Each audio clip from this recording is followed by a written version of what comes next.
大家好，歡迎大家收聽晨鐘課，每天都是新的起點。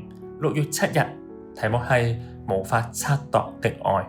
經文喺約翰福音3章16節，上帝愛世人，甚至將他的獨生子賜給他們，叫一切信他的不至滅亡，反得永生。內文講到，你有最喜歡嘅聖經經文嗎？如果有嘅話，佢對你嚟講意味住啲乜嘢呢？約翰福音第3章16節係聖經之中最被廣泛引用嘅經文之一。蘇格蘭教會嘅牧師威廉巴克利稱其為福音嘅精華，亦都有人稱佢為迷你聖經。1885年6月7日嘅夜晚，喺倫敦大都會禮拜堂，查理斯司布真以約翰福音第3章16節為主題，進行咗一場感動人心嘅佈道。佢話呢個世界有乜嘢值得上帝去愛嘅呢？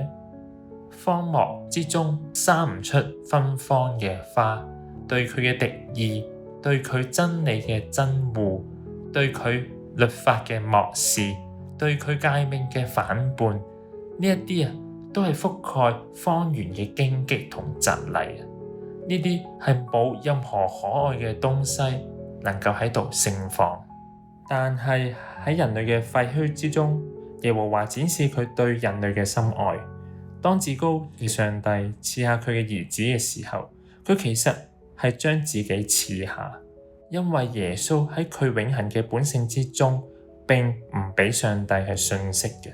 當天父將聖子賜俾我哋嘅時候，其實就係將自己賜俾我哋啦。佢仲保留啲乜嘢唔俾我哋呢？佢將自己嘅一切都賜咗落嚟啦，就係佢自己。邊個能夠衡量呢一份嘅愛啊？愛德溫哈提爾從約翰福音第3章16節中延伸出12個最呢個字。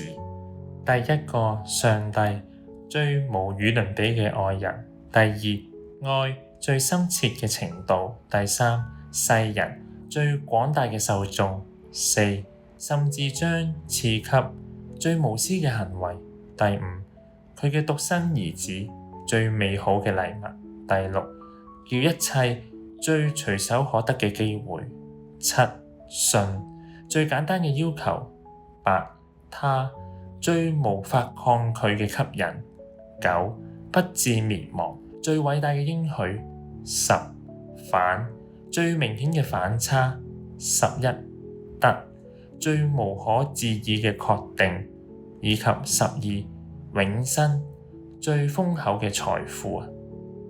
短短嘅一句話之中，包含咗幾多令人讚嘆嘅心意啊！